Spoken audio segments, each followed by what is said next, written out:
I stared at my son in disbelief. The man I had carried for 9 months, raised for 42 years, just told me I had no right to sell my own house. "Mom, you're being selfish," Andrew said, his voice cold. "That house is our family legacy. You can't just throw it away." Our family legacy. The house his father and I had bought 30 years ago. The house we'd mortgaged twice to pay for his college. The house where I'd nursed my husband through his final days just 8 months earlier. Let me back up. My name is Dorothy, and until recently, I thought I knew my son. My husband Richard died last February after a brutal fight with pancreatic cancer. Those final 6 months were hell. Andrew visited maybe 3 times, always had an excuse. Work was busy. Jessica, his wife, wasn't feeling well. The kids had soccer practice. Meanwhile, I was changing bedpans, administering morphine, and watching the love of my life fade away. After Richard passed, the house felt enormous. Every room echoed with memories. His reading chair by the window, the kitchen where he'd make his terrible coffee every morning, our bedroom, where I still couldn't sleep on his side of the bed. I was 67 years old, rattling around in a 4-bedroom house I no longer needed. So I made a decision. I would sell the house, buy a small condo downtown, and use the remaining money to finally do the things Richard and I had planned. Travel to Scotland, take that painting class. Maybe volunteer at the animal shelter. I called Andrew to tell him my plans. I thought he'd understand. I was wrong. "You want to do what?" His voice rose sharply through the phone. "I'm selling the house, honey. It's too much for me to maintain, and I want to start fresh." Silence. Then, "Mom, we need to talk about this in person. Jessica and I will come by this weekend." That weekend arrived with dark clouds, not just in the sky, but in my gut. Something felt off. Andrew and Jessica showed up Saturday morning. Jessica wore her usual designer outfit, her face tight with what I'd learned to recognize as poorly concealed irritation. She'd never liked me much. The feeling had become mutual over the years. "Mom," Andrew started, sitting on the couch like he owned the place, which, I suppose, he thought he did. "Jessica and I have been talking. This idea of selling the house, it's not practical." "What do you mean, not practical?" "It's my house." Jessica leaned forward, her voice dripping with false concern. "Dorothy, at your age, you need to think carefully about major decisions. The grief might be clouding your judgment." My hands clenched in my lap. "My judgment is perfectly clear." "Is it?" Andrew's tone shifted, harder now. "Dad just died. You're alone. You're not thinking straight." I'd heard this script before, from friends whose children had slowly taken control of their lives. The soft language of concern that masked something uglier. Control. "I've already contacted a realtor," I said firmly. "The house goes on the market next month." Andrew's face reddened. "You can't do that." "Excuse me. This house," he gestured around, "is part of our inheritance. You're talking about selling what's rightfully going to be ours someday." There it was. The real reason for this visit. "Andrew, I'm 67, not 97. I plan to be around for a while. And this is my house, mine and your father's.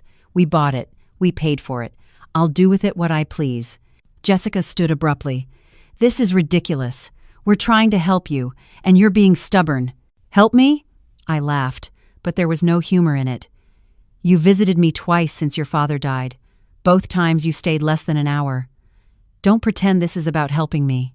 The rest of the visit deteriorated into arguments. They left with Andrew slamming the door so hard a picture fell off the wall. Richard smiled at me from behind cracked glass. I thought that was the end of it. I was naive. 2 weeks later, I met with my realtor, Susan. We'd just finished photographing the house when Andrew's car pulled into the driveway. He wasn't alone. Jessica emerged first, then 2 people I didn't recognize. They looked official in their business attire, carrying briefcases. "What's going on?" I asked Susan quietly. "I don't know, but I don't like it." Andrew strode up with a smile that didn't reach his eyes. "Mom, these are some people we thought should meet you. This is Dr. Patterson, a geriatric specialist, and Mr. Chen, an elder care consultant." My stomach dropped. Dr. Patterson extended his hand. "Mrs. Richardson, your son is concerned about your recent behavior. He's asked us to do an evaluation." "An evaluation?" I looked at Andrew, incredulous. You brought a doctor to evaluate me? Mom, you're making irrational decisions. Selling the house, talking about traveling alone. We're worried about you. Susan stepped forward. Mrs. Richardson doesn't need to speak with anyone she doesn't want to. Jessica snorted. And who are you? Some realtor trying to make a commission off a confused old woman? I'm not confused, I said, my voice shaking with anger. And I'm asking all of you to leave. Now. But Andrew had positioned himself near the door. Mom, we're not leaving until we've had a proper conversation about your future. Because clearly, you can't be trusted to make these decisions yourself. The next few hours were nightmarish. They wouldn't leave. Dr. Patterson kept asking me invasive questions. What year is it? Who's the president? Can you count backward from 100 by sevens? I answered everything correctly, of course, because I wasn't senile or confused. I was grieving and trying to reclaim my life. Finally, Susan called someone. Within 20 minutes, Officer Martinez arrived. He politely but firmly asked everyone to leave my property. This isn't over, Mom, Andrew said as he walked out. We're trying to protect you, whether you like it or not. After they left, I sat at my kitchen table, shaking. Susan made me tea. Dorothy, that was elder abuse, she said gently. You should document everything. He's my son. That doesn't give him the right to treat you this way. I knew she was right. But knowing it didn't make it hurt less. The next incident happened 3 days later. I went to meet with my lawyer, Margaret Chen. Margaret and I had been friends for 30 years. She'd handled Richard's will, our property documents, everything. But when I arrived at her office, something was wrong. Dorothy, Margaret said carefully, I received a very strange call yesterday. From your son. My chest tightened. What did he want? He asked me to send him copies of all your financial documents, your will, property deeds, bank statements. He claimed you'd given him power of attorney. What? I never did that. I know. That's why I'm telling you. He also suggested that you might be experiencing cognitive decline and that the family was considering conservatorship. The word hit me like a slap. Conservatorship. That's what happened when families decided you couldn't manage your own affairs, when they took control of everything. Your money, your property, your life. Margaret, I need your help. She reached across the desk and squeezed my hand. Tell me everything. I did. The whole sordid story poured out. Andrew's reaction to selling the house, the unwanted evaluation, his attempts to access my financial information. When I finished, Margaret was quiet for a long moment. Dorothy, I'm going to be blunt. Your son is trying to take control of your assets. This is a calculated move, and it's not going to stop. What do I do? We protect you. Legally. Completely. But you have to be willing to take some hard steps. Like what? Like accepting that your son might not be the person you thought he was. I'd already known that, deep down, but hearing it out loud still hurt. Margaret laid out a plan. It was aggressive, thorough, and would change everything. But I was tired of being pushed around by my own child. Let's do it, I said. The paperwork took 2 weeks to prepare. During that time, Andrew called daily. At first, his calls were concerned, fake worried about my mental state. Then they turned threatening. Mom, if you don't stop this nonsense with the house, we'll have to take legal action. For your own good. I didn't engage. Margaret had advised me to document everything but not argue. Then came the night that changed everything. I was making dinner when someone knocked at my door. Not knocked, pounded. I looked through the peephole. Andrew and Jessica, both looking furious. Mom, open the door. It's late, Andrew. Come back tomorrow. Open the door now, or I'm calling the police. You're clearly not competent to live alone. My hands trembled as I pulled out my phone. But I didn't call the police. I called Margaret. Don't open the door, she said immediately. I'm calling someone right now. Andrew continued pounding. Mom, I know you're in there. This is ridiculous. We're family. Family. The word felt poisonous now.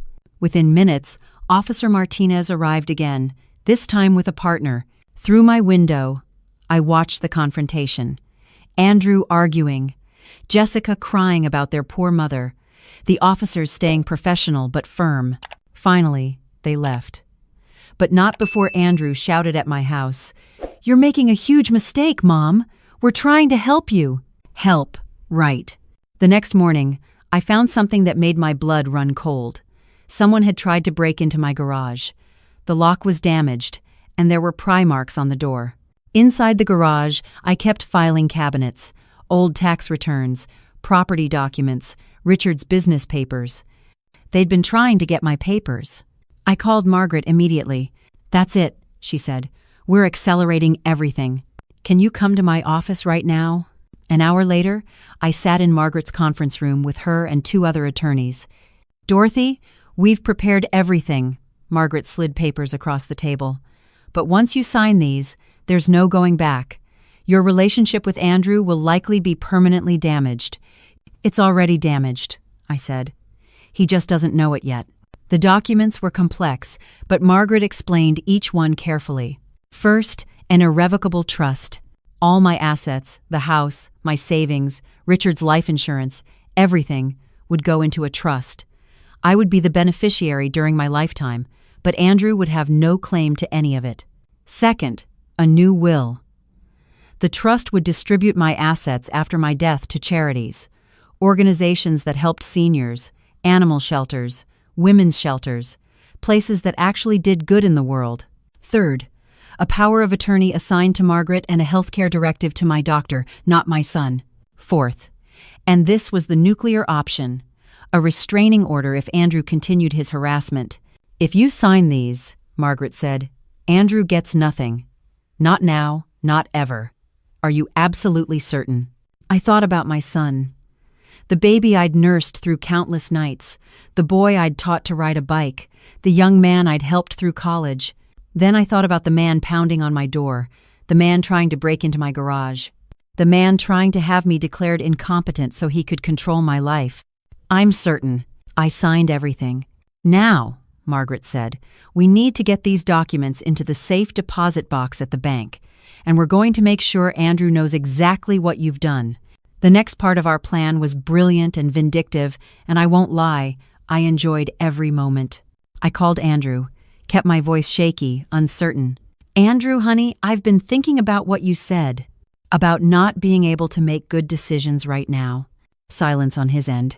Then, cautiously, "You have?" "Yes." "Maybe you're right. Maybe I should let you help me with some things." I could practically hear his smile. "Mom, that's great. That's really great. We can come over tonight and go through everything. Actually, I was thinking we could meet at the bank tomorrow. I want to show you where all the important documents are, you know, just in case something happens to me." "The bank?" He sounded suspicious. "Yes. I have a safe deposit box there. It has copies of everything. The deed to the house, my will, all of Richard's papers. I think you should know where everything is. Hook set." Now I just had to wait for him to bite. "Okay, Mom. What time?" 10 o'clock? "At First National? We'll be there." The next morning, I arrived at the bank at 9:30. Margaret was already waiting, along with a notary and the bank manager, Mr. Stevenson. "Are you ready for this?" Margaret asked. "More than ready." Andrew and Jessica arrived exactly at 10.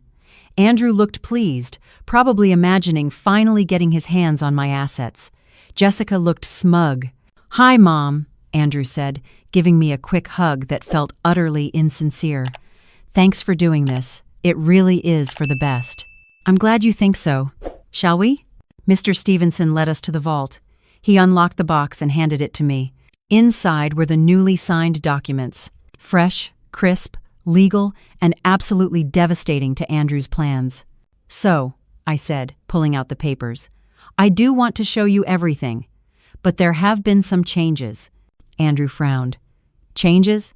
"Yes.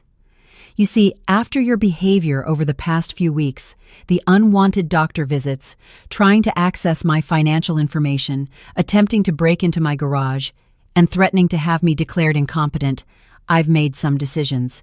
His face went pale. Jessica grabbed his arm. "What decisions?" he asked slowly. I handed him the trust documents.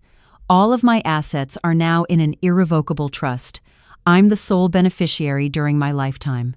After my death, everything goes to charity." "What?" The word came out strangled.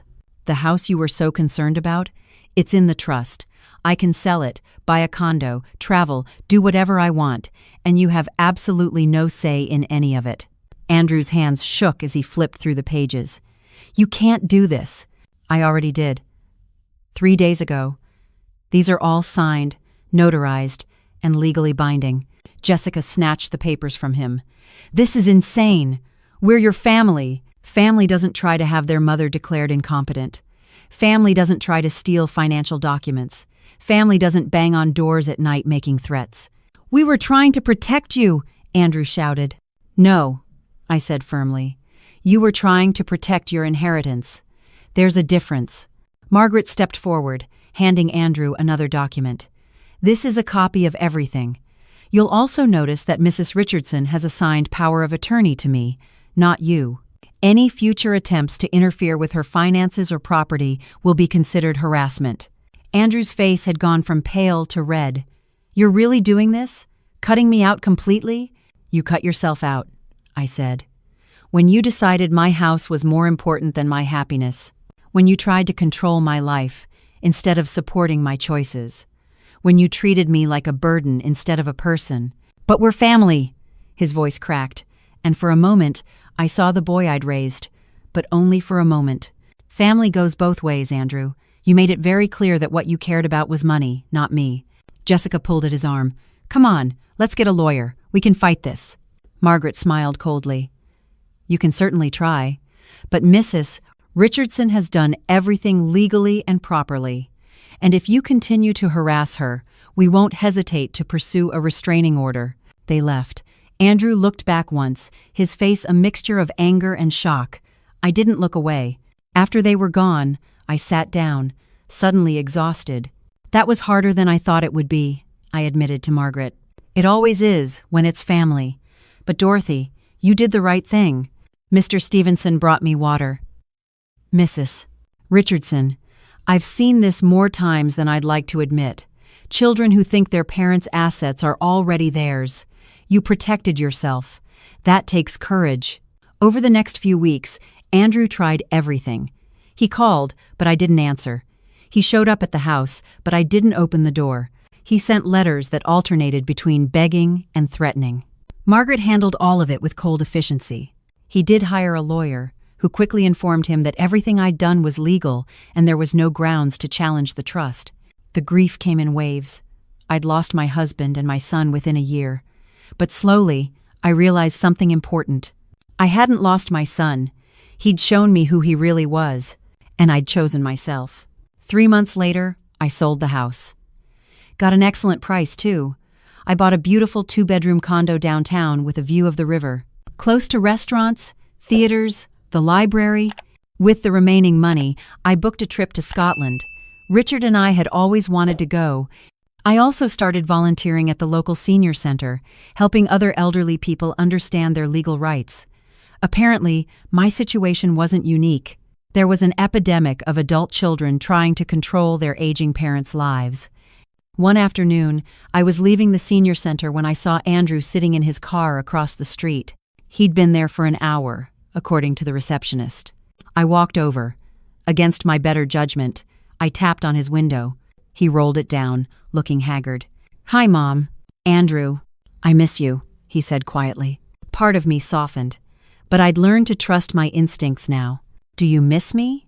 Or do you miss the inheritance?" He flinched. "That's not fair, isn't it? You didn't visit when your father was dying. You barely called after he passed.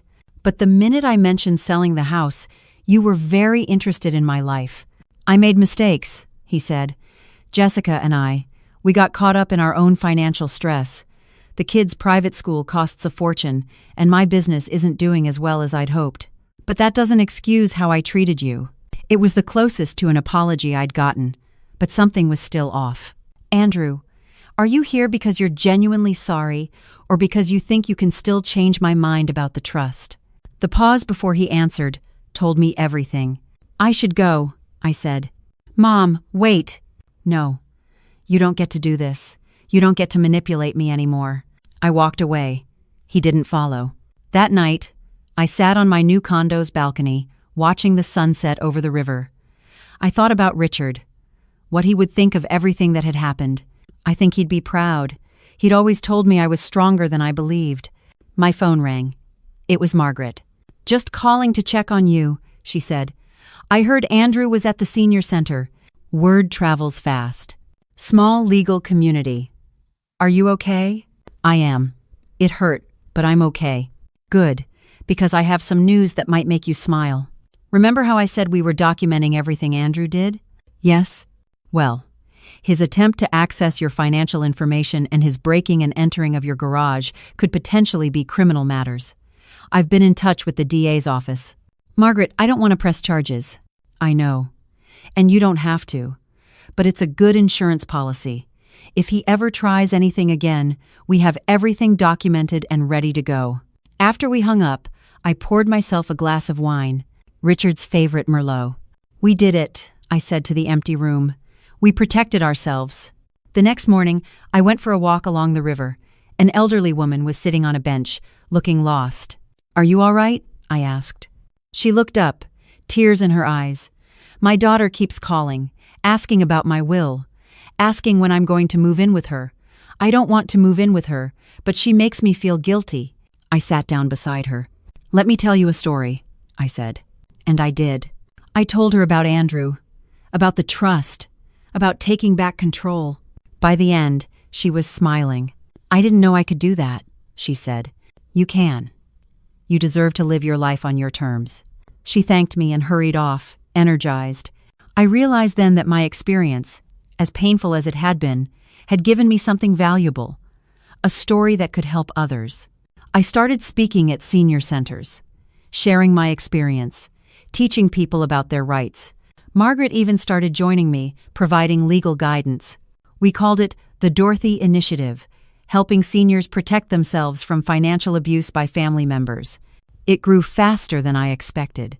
Apparently, I wasn't alone.